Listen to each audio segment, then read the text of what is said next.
दिल्ली विश्वविद्यालय के प्राध्यापक, अधिकारी, एनसीसी के कैडेट्स, दिल्ली विश्वविद्यालय में पढ़ने वाले छात्र छात्राएं,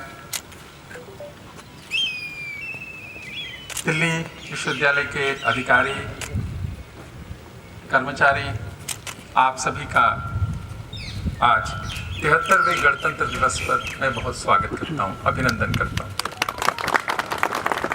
आप सभी को इसकी बहुत बहुत बधाई। आप सभी के लिए और हम सभी के लिए गौरव की बात है कि आज 73वां गणतंत्र दिवस हम मना रहे हैं और हम जितने भी यहाँ पर हैं, हम में से किसी ने भी गुलाम भारत देखा नहीं। हम में से किसी ने भी, सबका जन्म आज़ादी के बाद हुआ है।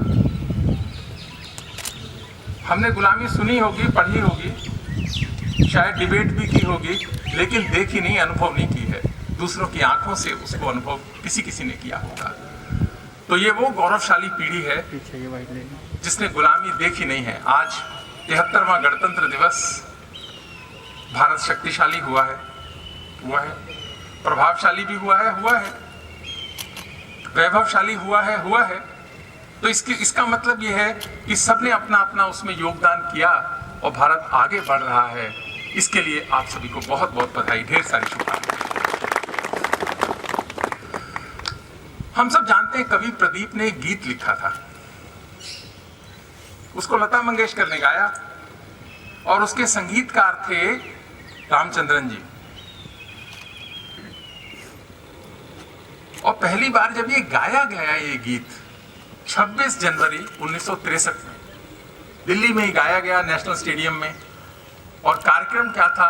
कार्यक्रम था भारत चीन युद्ध में जो शहीद हुए थे उनको श्रद्धांजलि देने का, याद करने का कार्यक्रम था। और वो गीत था कि ऐ मेरे वतन के लोगों जरा आंख में भर लो पानी, ऐ मेरे वतन के लोगों जरा आंख में भर लो पानी, जो शहीद हुए हैं उनकी जरा याद करो कुर्बानी, जो शहीद हुए हैं उनकी जरा याद करो कुर्बानी।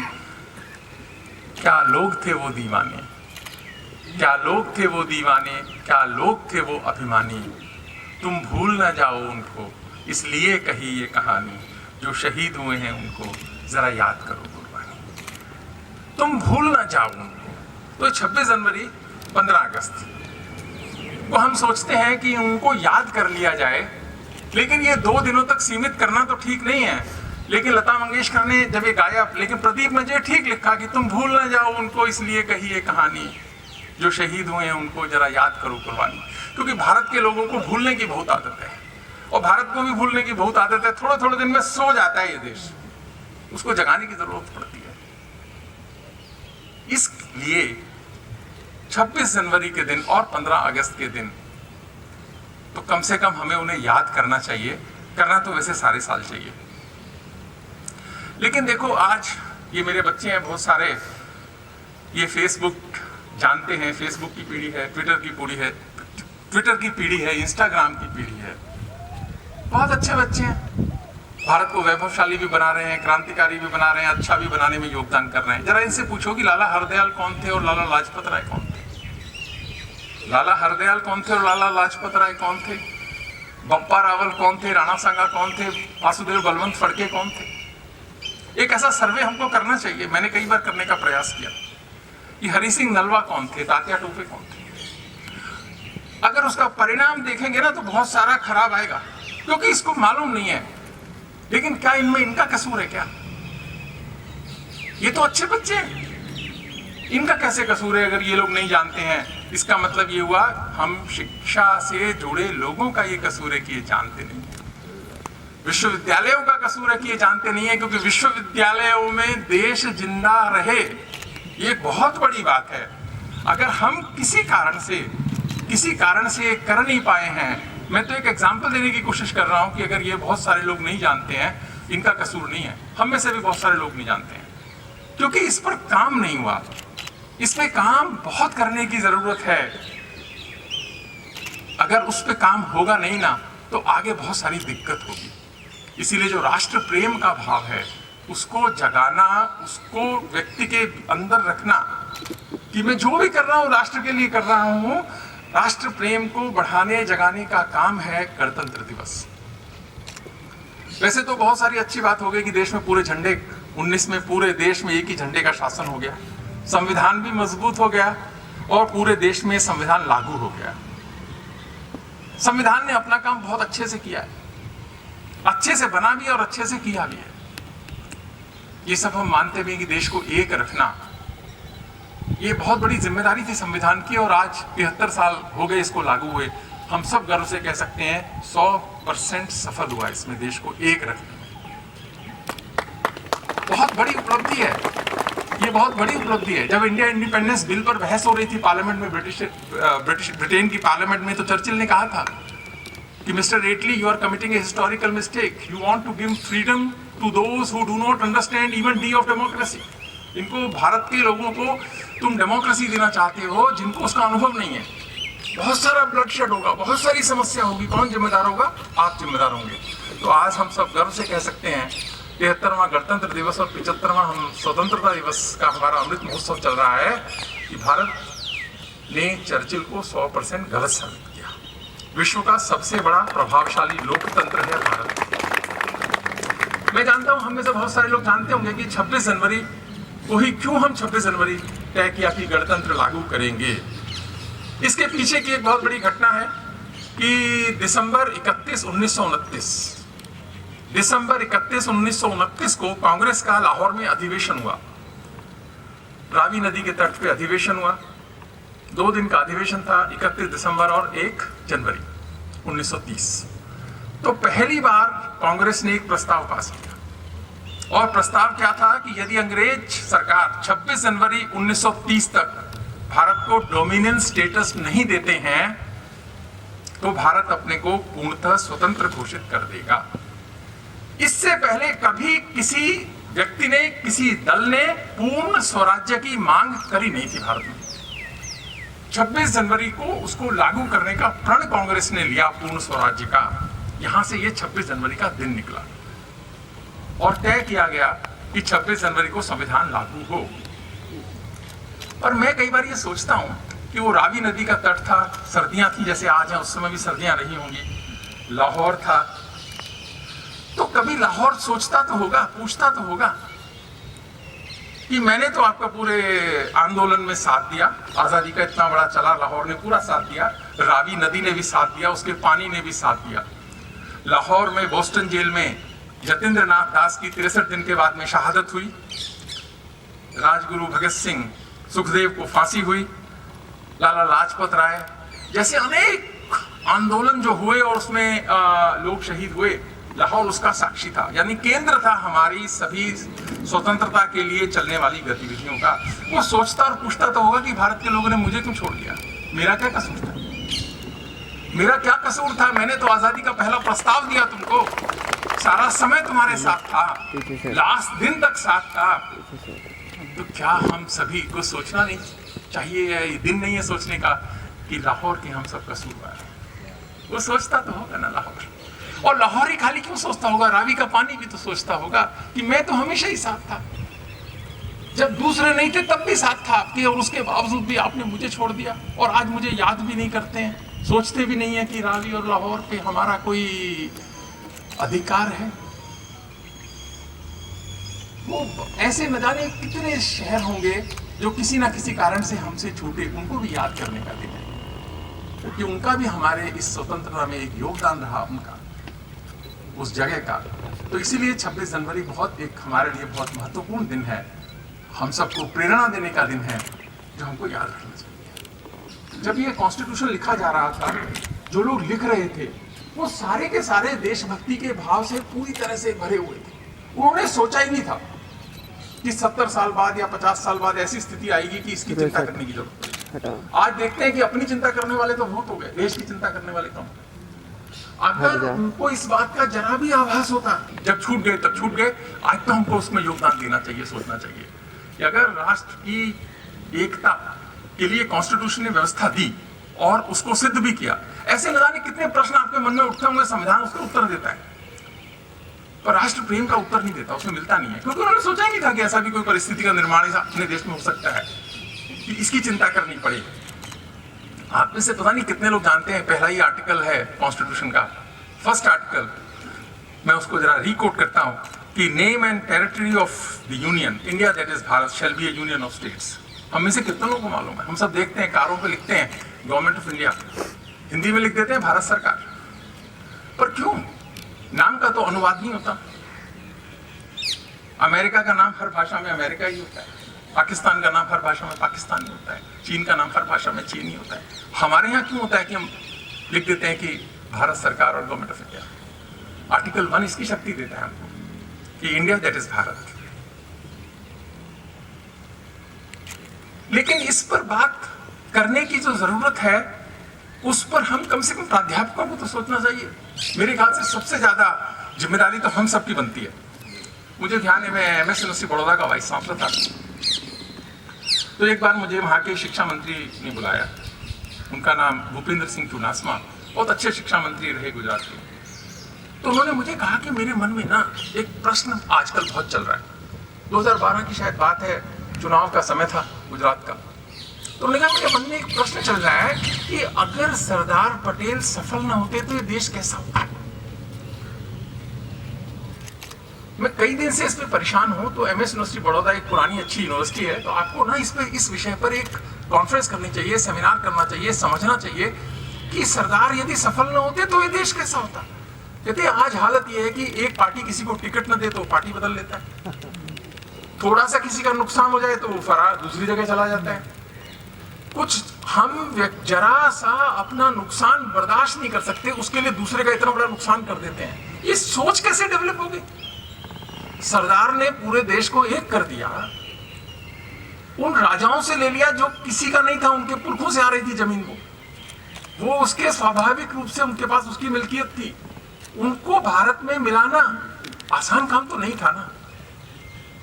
उनका महल भी ले लेना, सामान भी ले लेना, सब कुछ ले लेना और उनकी सहमति से ले लेना, कितना बड़ा काम हुआ।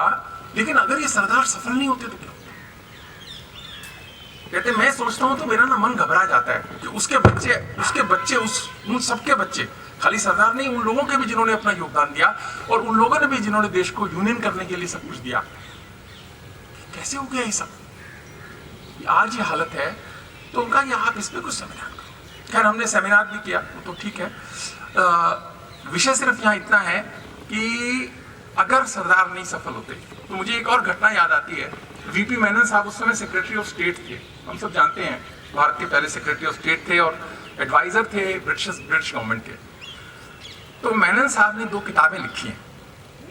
तो एक किताब जो दूसरी के प्रीफेस में लिखते हैं, कहते हैं कि आज मैंने सरदार से दिया हुआ अपना वादा पूरा किया। कि सरदार ने एक दिन मुझे बुलाया और उन्होंने कहा कि मेरे पास ना वक्त बहुत कम है और शायद समय भी नहीं, वक्त कम है और शायद आज परिस्थिति भी नहीं है, तो मेरी आपसे ना मेनन एक रिक्वेस्ट है कि ये धरती छोड़ने से पहले 2 किताबें लिख जाना, ताकि मेरे बच्चों को जो 30 साल बाद, 40 साल बाद, 50 साल बाद इस परिस्थिति को देखें कि ये यूनिफिकेशन आसान काम नहीं था, transfer of power from British India आसान काम नहीं था। कैसी परिस्थिति है, कैसी है, तुमने सब देखी है, क्योंकि हम सब जानते हैं कि सेक्रेटरी का बहुत बड़ा रोल होता है सारे उसमें, और उनका बहुत बड़ा रोल था वीपी मेनन का भी। तो उन्होंने कहा कि ये काम मैं तुमको सौंप के जा रहा हूँ कि धरती छोड़ मत देना ये काम करने से पहले, कि तुमने जैसा देखा है वैसा लिखते जाना।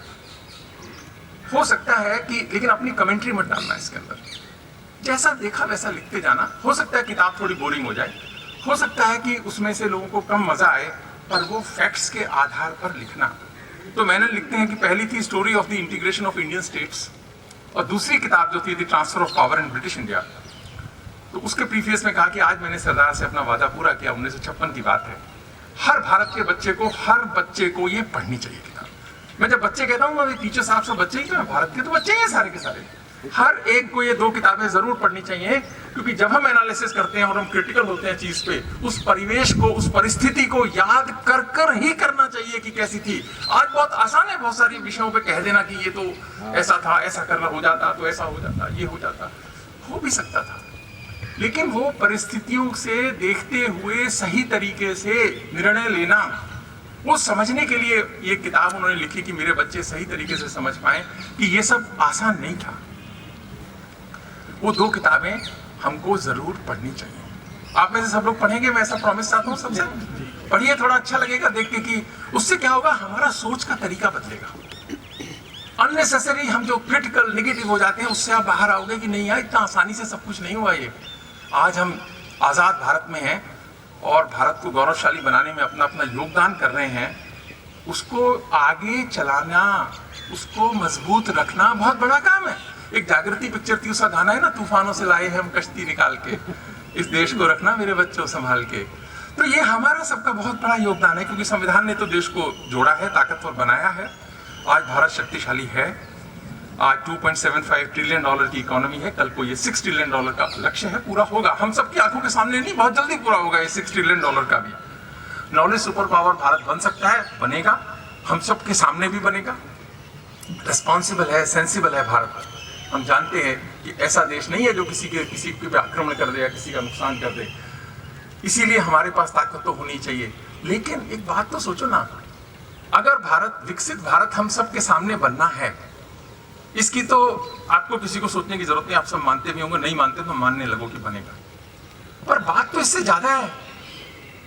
विकसित तो भारत पहले भी था। जिस देश ने 28 से 30% का जीडीपी 1600 साल रखा, तो विकसित तो भारत पहले भी था। आज से 10 साल बाद, 5 साल बाद, 15 साल बाद ये विकसित फिर से हो जाएगा संसार में। लेकिन प्रश्न वहां से खड़े होते हैं कि जो इमारत जितनी ऊंची होती है उतनी खतरे में होती है। जो विकसित राष्ट्र 16 साल उस समय के मापदंडों से रहा होगा और उसके बाद में 6-6 हजार लोगों से हारा। एकता और राष्ट्र प्रेम की जो कमी थी, उस पर विश्वविद्यालयों में काम होना चाहिए, क्योंकि हम विकसित होने जा रहे हैं। अगर उसकी कमी रह गई तो वो स्थायी भी नहीं होगा और खतरा बढ़ जाएगा हमारे लिए। तो चैलेंजेस जो हमारी पीढ़ी फेस करेगी और आने वाले हमारे बच्चों की पीढ़ी फेस करेगी, उसमें राष्ट्र प्रेम और राष्ट्र एकता के भाव पे फोकस करना चाहिए। ये करना चाहिए और ये ही जो है यूनिवर्सिटीज का सबसे बड़ा काम है। इसीलिए अगर हमारा हित देश के हित में नहीं है, हमारा हित देश के हित में नहीं है, तो हमारा हित कुछ गलत है। ये बात का ख्याल हमको रखना चाहिए। एक बहुत अच्छी किसी ने मुझे लाइनें भेजी थी, तो मैं उनको कोट करता हूं कि वतन की सरबुलंदी में हमारा नाम हो शामिल। हम सबको अपने लिए कुछ ना कुछ तो योगदान करना चाहिए ना। वो क्या योगदान करना चाहिए कि वतन की सरबुलंदी में हमारा नाम हो शामिल, गुजरते रहना है हमको सदा ऐसे मुकामों से। एक वायदा हमें अपने आप से करना चाहिए, कम से कम 26 जनवरी को जरूर करना चाहिए, कि हम अपनी पूरी जिंदगी में ऐसा कोई काम नहीं करेंगे जो इस देश के खिलाफ है। ये वादा हमको करना चाहिए। और मैं अपेक्षा करता हूं कि यहाँ जितने भी लोग हैं अपने अपने मन में ये वादा करेंगे कि हम अपनी जिंदगी में ऐसा कोई काम नहीं करेंगे जो देश के खिलाफ हो, क्योंकि ये देश तो अपनों से ही टूटा है, अपनों से धोखा खाया है। किसी ने बहुत अच्छा कहा है कि कभी कभी सोचा करता हूँ वो बेचारे चले गए, हम लोगों के जीवन में खुशियां लाने के चक्कर में चले गए। जो धरती माँ में शीश कड़ाकर सोए, हम में से कितने ऐसे उनके लिए हृदय से हुए। वो भाव का निर्माण 26 जनवरी और तिरंगा जो हमको ये कहता है। अभी बहुत अच्छा हुआ, अच्छी एक भारत की सरकार ने काम किया कि 26 दिसंबर 26 वीर बाल दिवस मनाने का निर्णय हुआ। क्यों निर्णय हुआ? क्यों किया सरकार ने? क्योंकि वो पत्थर, वो प्रेरणा के स्रोत को जगाने का काम है कि कम से कम हम याद तो करें उनको। वीर बाल दिवस सरकार ने सोचा, तो क्यों सोचा? क्या आवश्यकता थी? आज आप कहोगे इतनी पुरानी बात की कोई आवश्यकता नहीं थी, लेकिन गुरु गोविंद सिंह जी के 4 बच्चों का बलिदान हुआ। ये कोई छोटी बात तो नहीं थी। और अगर उसको याद करेंगे तो हमारे मन में देश के लिए कभी खराब भाव नहीं आएगा। यार वो तो छोटी छोटी बात के लिए चले गए, और हम इतनी छोटी सी चीज के लिए, इतनी छोटी सी चीज के लिए इतनी छोटी सोच रखते हैं। इससे बाहर आने में मदद मिलेगी। शायद इसीलिए उन्होंने किया होगा कि ये वीर बाल दिवस मनाने का निर्णय हुआ। हमको सही परिप्रेक्ष्य में चीजों को समझने की आदत डालनी चाहिए। ये तिरंगा भी हमसे ये अपेक्षा रखता है, भारत भी हमसे ये अपेक्षा रखता है। एक मेरे को अभी ध्यान आई, एक बहुत बचपन में एक कविता थी याद कराया करते थे स्कूल में। अब तो मुझे मालूम नहीं कि कितनी, हाँ, क्योंकि विश्वविद्यालय तो पहले ही कटे थे, स्कूल थोड़े जुड़े हुए थे। आज कितने जुड़े हैं मालूम नहीं मुझे ठीक से, लेकिन जुड़ने चाहिए। अगर राष्ट्रीय शिक्षा नीति इसको जोड़ने का काम कहती है, बात कहती है, तो हमको उसमें काम करना चाहिए, उसमें कमी नहीं निकालनी चाहिए, अपना अपना तरीके से योगदान देने की कोशिश करनी चाहिए और उसके ऑब्जेक्टिव को सीमित नहीं करना चाहिए। तो मैं आज इतने साल का हो गया हूँ, मुझे अभी भी याद है कि गुरु गोविंद सिंह जी की बात की तो उन पे वो कविता थी कि कहीं पर्वत झुके भी हैं, कहीं दरिया रुके भी हैं। किसी ने सुनी है आप में से कभी? हैं? कहीं पर्वत झुके भी हैं, कहीं दरिया रुके भी हैं, नहीं रुकती रवानी है, नहीं झुकती जवानी है, गुरु गोविंद के बच्चे धर्म ईमान के सच्चे, अगर थे उम्र के कच्चे मगर थे सिंह के बच्चे। जोरावर जोर से बोला, फतेह सिंह शोर से बोला, रखो ईटे भरो गारे, चुनो दीवार हत्यारे, निकलती सांस बोलेगी हमारी लाश बोलेगी, यही दीवार बोलेगी हजारों बार बोलेगी, हमारे देश की जय हो, पिता दशमेश की जय हो, हमारे पंथ की जय हो, श्री पंथ की जय हो। ऐसे भाव का निर्माण हो। इसी कारण से शिक्षा नीति की भी जो बात है, आज का वक्त नहीं है उस पर बोलने का कोई, लेकिन फिर भी राष्ट्र प्रेम और राष्ट्र एकता के भाव को निर्माण करने का, ये काम करने का एक प्रयास है। हमको बहुत छोटे रूप में नहीं देखना चाहिए इसको, और अगर हम छोटे रूप में देख रहे हैं तो हमको अपने मन से पूछना चाहिए कि क्या इसका बड़ा रूप क्या हो सकता है, और उसको फिर इंप्लीमेंट करते हुए उसको बड़े रूप में क्या। कोई फर्क नहीं पड़ता कि 3 क्रेडिट का कोर्स है कि 4 क्रेडिट का कोर्स है कि 6 क्रेडिट का कोर्स है, ये फर्क पड़ता ही नहीं इस बात से। इस बात से भी कोई फर्क नहीं पड़ता कि 172 या 76 क्रेडिट चलेगा या 196 क्रेडिट चलेगा या 600 क्रेडिट चलेगा। फर्क इस बात से पड़ता है कि हम अपने बच्चों को कैसा भारत देना चाहते हैं। 20-25 साल के बाद में यदि भारत जब मजबूत होगा, कैसे बच्चे उसको देना चाहते हैं, फर्क इस बात से पड़ता है। क्या वो देश से प्यार करते हैं, क्या देश पे लगन रखते हैं, देश के दुख में उनको दुख होता है, विश्वविद्यालय के नुकसान में नुकसान होता है, ऐसा कैसा निर्माण करना चाहते हैं, इससे फर्क पड़ता है। फर्क इस बात से बिल्कुल नहीं पड़ता कि टीचिंग लोड कम होता है क्या ज्यादा होता है, वो तो कम होगा नहीं, मैं लिख के भी दे सकता हूँ और नोटिफिकेशन भी करने को तैयार है इस बात के लिए, इससे कोई फर्क नहीं पड़ने वाला। इसके लिए ये सिस्टम बना ही नहीं है। इस बात का इतनी छोटी छोटी बातों को कहना और उसके एक माहौल को खराब करना, ऐसा प्रयास हमको नहीं करना चाहिए, ऐसा कुछ होने वाला भी नहीं है। एक लार्जर पर्सपेक्टिव में हमको चीजों को देखना चाहिए, वही हम सबके हित में भी है। और अंतिम में मैं कहते हुए कि हमको शहीदों को याद करना चाहिए, हरिओम परमार जी की कुछ पंक्तियां मुझे बहुत पसंद हैं, उनको कोट करके अपनी बात खत्म करता हूँ। उन्होंने कहा कि जिनके कारण ये भारत आजाद दिखाई देता है, जिनके कारण ये भारत आजाद दिखाई देता है, अमर तिरंगा जिन बेटों की याद दिखाई देता है, जिनके कारण ये भारत आजाद दिखाई देता है, अमर तिरंगा जिन बेटों की याद दिखाई देता है, उनका नाम जुबां पर लो, उनका नाम जुबां पर लो तो पलकों को झपका लेना, उनकी यादों के पत्थर पर 2 आंसू टपका देना। यही 26 जनवरी की सार्थकता है, हम सबको सोचना चाहिए। आप सबको पुनः बहुत बहुत बधाई। हम सब उस गौरवशाली पीढ़ी के हिस्सा हैं जो भारत को कल विकसित राष्ट्र भी देखेंगे, उसको विकसित रखकर बनाए रखना हम सबकी जिम्मेदारी है, उसके लिए काम करेंगे। ऐसी अपेक्षा के साथ आपको पुनः बधाई देकर